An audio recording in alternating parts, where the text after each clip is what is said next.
Yo, what is up, everybody? This is my review for Ant-Man and the Wasp: Quantumania. Watched it last night in 3D. So this review is going to contain some amount of spoilers, mainly because the last time I did a review for Black Panther: Wakanda Forever, whoever watched it know I didn't like that movie. I definitely was holding back with that review, mainly because I could have went in detail on why I didn't like that movie, but that I meant giving out more spoilers, which I didn't want to do, mainly because I didn't really like giving out a lot of spoilers if it meant ruining somebody's experience watching a movie. So therefore, I was holding back, and I saw the comments. Some people even noticed that I was holding back, and yes, you were right. And then for the next week or two, it was kind of just bothering me, and I could literally think of every single thing in my head that I could have said in detail to let people know why I didn't like that movie. But mainly because I didn't want to give out spoilers, I didn't do so. And but then I read the comments. Most people didn't really care that about the tiny amount of spoilers that I did give away. So I was like, all right, sure. So, but still, if you don't want any kind of spoilers, please don't watch this. If you don't care at all, then yeah, just continue watching this. Anyways, Ant-Man and the Wasp: Quantumania. This is the first movie of Phase 5. Should have been the last movie of Phase 4. I've been saying this for so long, and throughout this, you'll understand why I think it should have been the last movie of Phase 4. And also, this is the third Ant-Man movie, basically, even though it's Ant-Man and the Wasp now, the last two movies. So I really liked the last two movies. It was pretty funny. They balanced it well with like everything going on with the action and all that, the emotional stuff. So they did a good job with the last two movies.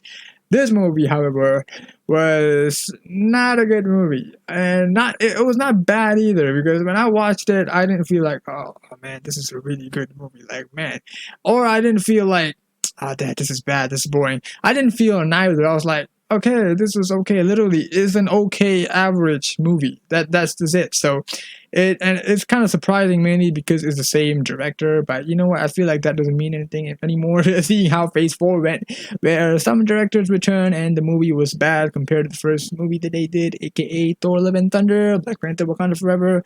So again, but I'm saying this movie was not bad and not good. It was just average. So I think. I guess it depends on the person who watched it. So so this is a really average movie. It doesn't go up or down for me. So this was really average. So this was not a funny movie either, because the first two was pretty funny. So I liked the jokes in the first two movies, and I was not expecting this movie to be funny because it had Kang as the main villain. So I was like, yeah, ain't no way this is gonna be a funny movie. I thought it could be a dark movie. It wasn't, because I saw a lot of people was like, this could be the movie that finally Scott takes like a dark road, because the last two movies was pretty funny, had a fun stuff. But yeah, this was not funny. It was not dark at all. I'm not even sure what the hell they were going for in this movie. Like, there were jokes though, but it was not funny. So Scott was the only comedy character in this movie. Like, last movie, you had a lot of comedy guys, Luis and his team. But in this movie, I wasn't really expecting them to be in this movie, mainly because Kang is going to be in it. And by the trailer, I only watched the first trailer. I didn't watch the second one, so it looked like they were going to be in the quantum realm. So I didn't really expect Luis to be in this movie, and the others. So I don't know if that's the case, that this movie was lacking the comedy or whatever. Because, like, again, I was not expecting a comedy. I was expecting a darker movie, but it wasn't neither. But there were jokes though, but the jokes was not funny at all. Seeing how literally it's made by the same director, I don't know if it's written by somebody else, but the jokes was not funny. So Scott was the only funny person of this movie. But yeah, the jokes were not funny at all. And they did the thing kind of where like somebody would explaining something, and they would just stop the scene halfway and give you a joke. And I was like, yeah, that's not. Yeah, they did it. They did it a lot too. Even there was one moment where MODOK was explaining how he became MODOK, and then they just stopped that scene halfway, and then just did a joke. I'm like, they did that a lot, and they did a lot of jokes throughout this movie, which I just don't think was funny, and I don't think they needed to, but they still did it. So yeah, I didn't really find a lot of the jokes funny that much. But yeah, this movie, the main reason of this movie was to introduce Kang. That's it. That is it. That is the main reason of this movie, was to introduce Kang, show what he's capable of, what he has done, how he ended up in the quantum realm, who he is, who his variants are. That's the whole point of the movie. Which, like I said, should have been the last movie of Phase 4, because this is the movie that showed you who's the next big bad of the saga is going to be. Like Avengers, that was the last movie of the first, face of the saga, and then it showed Thanos like, yeah, this is the guy, it's going to be the next one. So this one should have been in phase 4 instead, to show you that this is the guy, right? So, and it's literally what they did. That was the whole point of this movie, to show who Kang is, just to introduce you to him, because phase 4 didn't really have that movie. So I keep saying it, Black Panther is a terrible movie to be having at the last like at the end of the phase kind of movie. It didn't feel like it. So this one would have made a better it would have made a better end of the phase movie, and the post-credit scenes kind of like prove it as well, on why this one should have been the end of the phase. But anyways, so like I said, the main reason of this movie was to introduce Kang, and also I guess to just to show you what and who is down there in the quantum realm. So I would say this movie was like Star Wars and Tron coming together. Y'all know the movie Tron Legacy. It was literally the same. Like, there was this dude who goes to this world, and then he builds his own empire. He becomes really powerful, and then he wants to leave to go to the real world, and then he wants to, since he has his army now, he wants to bring his army with him. It was literally the same. That's literally what Kang wanted to do. And then I would say Star Wars, mainly because of all the weird stuff. Like, I don't watch Star Wars, but I know enough about Star Wars to know there's a lot of weird stuff. So I would say it reminded me of Star Wars. So it was like a combination of that too, but Marvel. So yeah, I would say also this is not really an Ant-Man and the Wasp movie. This is more like a Janet movie, because this is her movie. I think she had the most screen time out of anybody. So, I mean, and it's not surprising, since she has been down there like for 30 years, so she knows more about that place compared to anyone else. So, she had the most like screen time, and she was in a way kind of connected to Kang. They kind of show you how she's connected. So Kang, apparently Kang, he went to came down to the quantum realm. It was actually banished here, apparently. And then Janet kind of helps him, fix his time chair. And there was like this core which is needed to activate his time chair. And then once it was activated, Janet kind of sees like, oh, this guy's bad.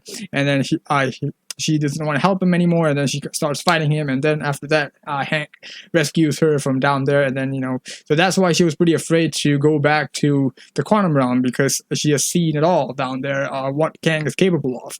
So this was basically her movie, and then Cassie, Scott's daughter, they wanted to emphasize her more and make her look important. I feel like they actually pushed her more to be a pivotal role in the movie than Scott himself, because there were literally a moment in the movie where she was literally given a speech to motivate people. And also, all right, I'll explain this later because this has something to do with another character. I'll say this later.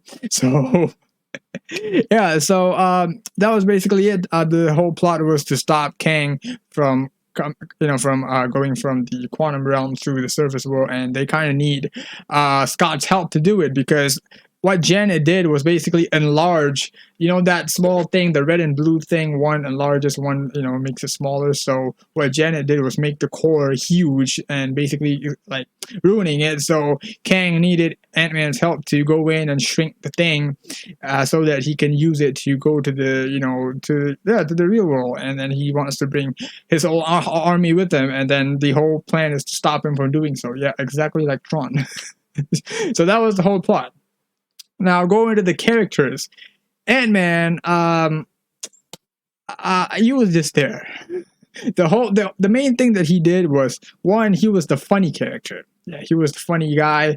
And then, yeah, he, fought here and there like, everyone else did. And then the second main thing that he did was shrinking the core, so that Kang could travel. And then the last one was, he was the one that kind of was like trying to stop Kang from going into the real world, because there were like everyone else already escaped to the real world, but then Ant-Man was left behind, and he was fighting off Kang, so that he was so that was I think that was the part where we see Kang brutally beating the shit out of him. So that was the part that was like the last like 2-3 minutes.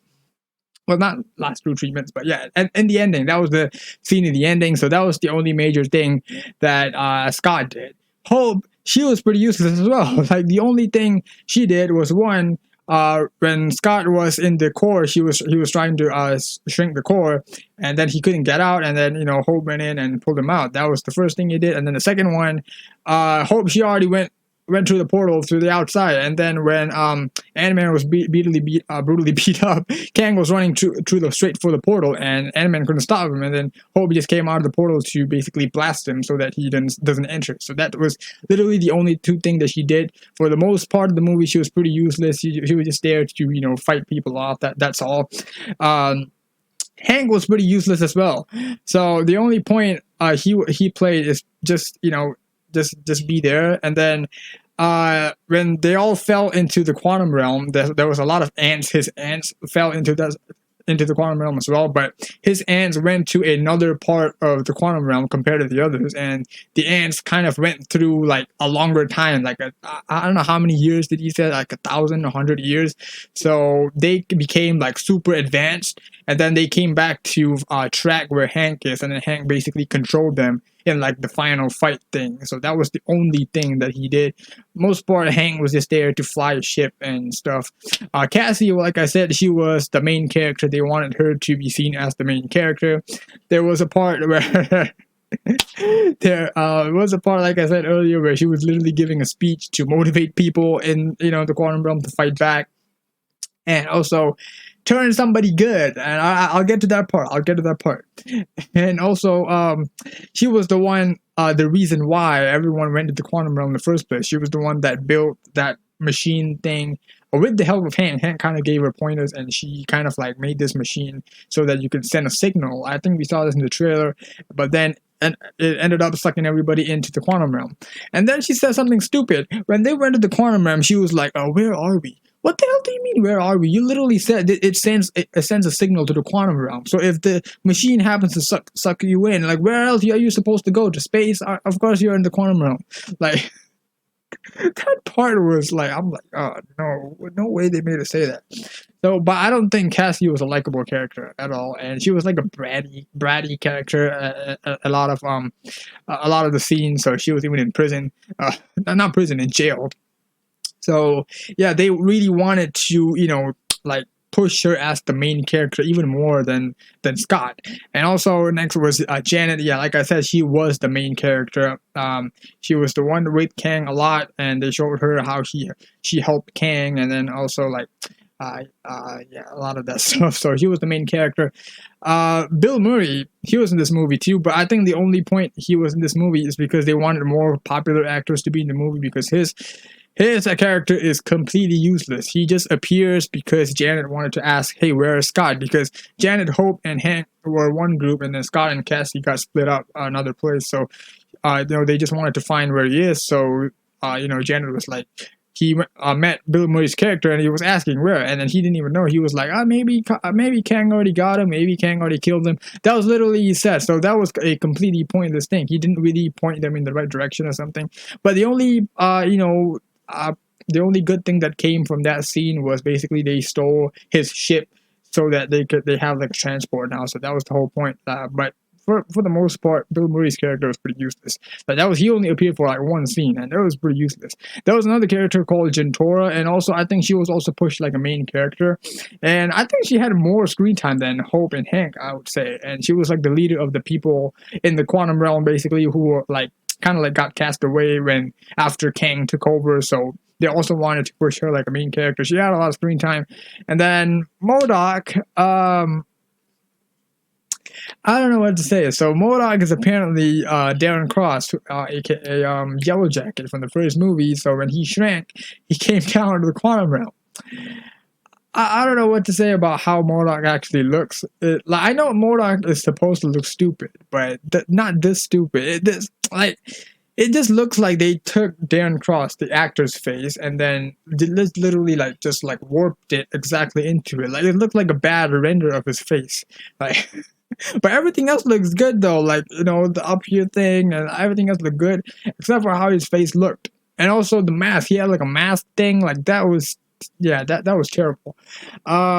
So they actually tell you how he actually became MODOK as well. Apparently, he shrunk down, and every part of his body became small except for his head. His head was the only thing that did not shrink. So his arm, body, like his legs, everything is shrunk down except for his head. And then they just took it, put it in like an armor thing, and yeah, that's how he became MODOK. And even when they were revealing the scene, they even showed his like small baby ass, cheeks there.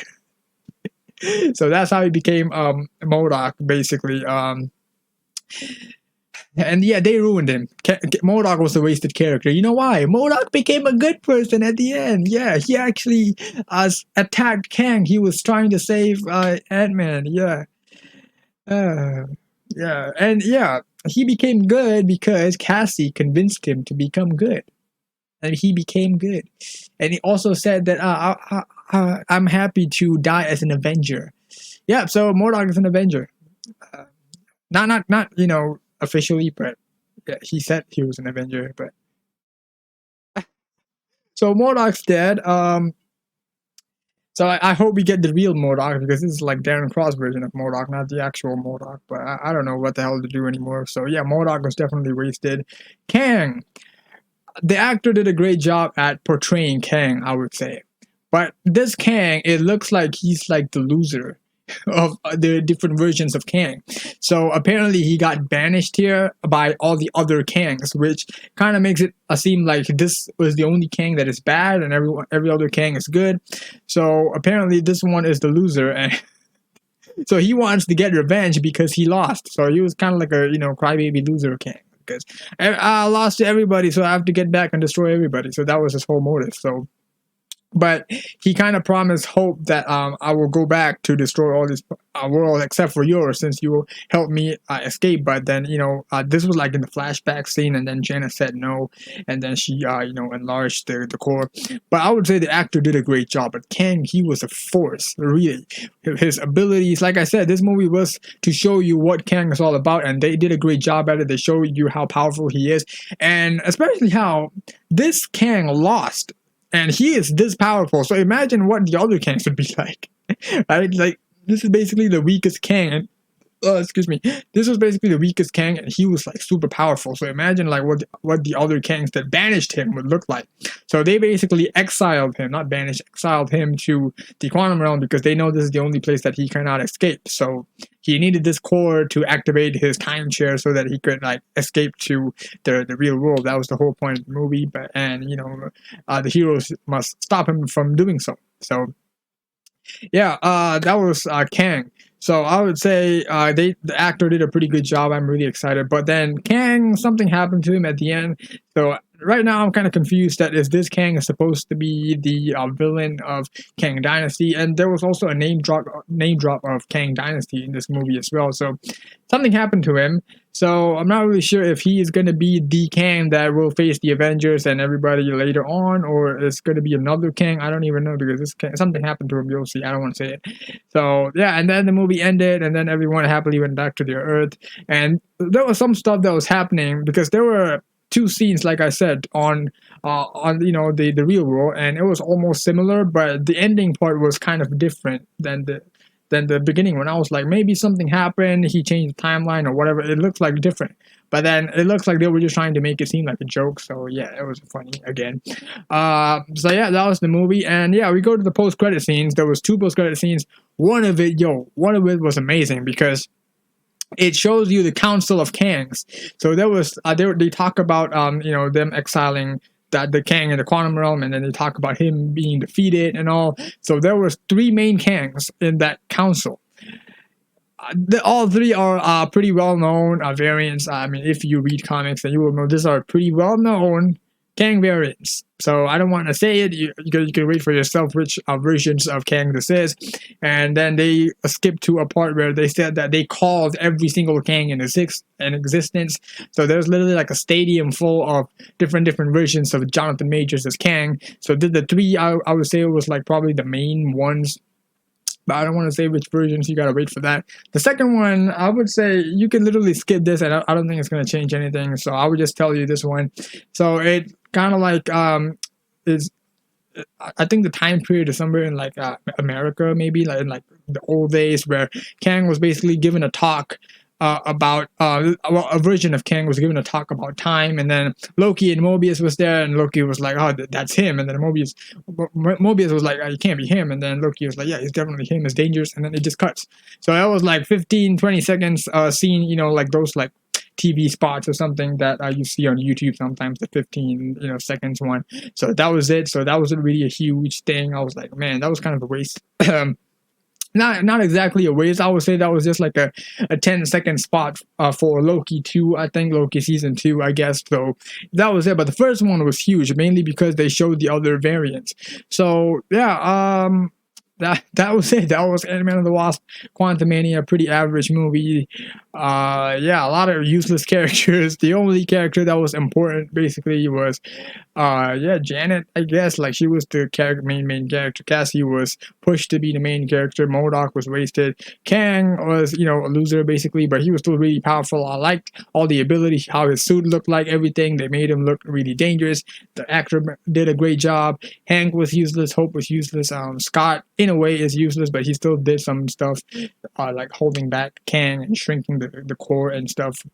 And he only did it because Kang kind of promised him that he would let Cassie go, because he had Cassie in hostage. So yeah, that, I guess that is it. The first movie of Phase 5, and yeah, like I said, this should have been the first movie of the last movie of Phase 4, mainly because it was the movie that introduced Kang, and that post-credit scenes, the two post-credit scenes, which both was about him, the three, the three main variants that was the leaders of the Council of Kangs, basically, and the second one was about Loki 2.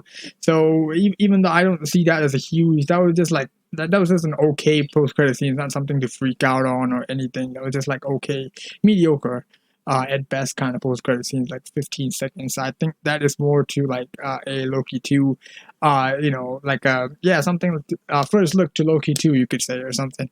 So yeah, seeing all of this, yeah, it just proves my point on why this should have been the last movie of Phase 4. So yeah, that is all for Ant-Man and the Wasp: Quantumania. If you enjoyed this review, please give this video a like, subscribe, and comment down below what you thought about this movie. If you have seen it, or if you haven't seen it, or if you have something to say about what I just said about this movie, just please comment down below. So let me think. Did I forget anything? Did I forget anything? No, I think that's pretty much spoke about every single characters. Yeah, I would say CGI. Yeah, I forgot about the CGI. CGI was actually pretty good. All the characters looked pretty good. The powers and all. Yeah, I don't think the CGI was any kind of issue. So yeah, because I don't think the Ant-Man series so far, since it's the same director, so I don't think it had any kind of bad CGI at all. So all Ant-Man CGI has been top notch. So that was not an issue at all. But yeah, just the plot was, literally like a Tron plot, just to stop Kang from escaping the quantum realm. That was the whole plot. So, yeah. So that is all for this review. So thank you very much for watching. See y'all next time. So until then, everyone, take care, stay safe, goodbye.